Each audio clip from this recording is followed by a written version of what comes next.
हजुरहरूले expensive furniture त बनाउनु भयो, तर मेन्टेनेन्स कसरी गर्ने होला भन्ने कुरा चाहिँ सोच्दै हुनुहुन्छ भने यो भिडियो हजुरहरूको लागि बेस्ट हुनसक्छ।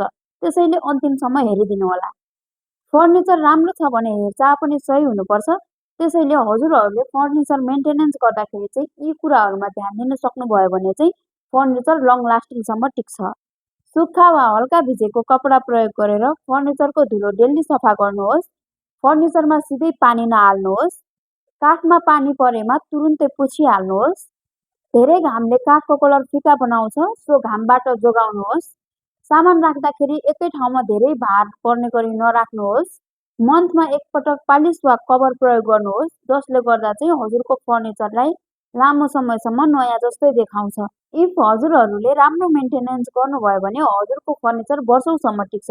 त्यसैले आजैबाट फर्निचर मेन्टेनेन्समा ध्यान दिनुहोला। यस्तै इन्फर्मेसनल भिडियोको लागि चाहिँ मेज डेकोरलाई फलो गर्दै गर्नुहोला।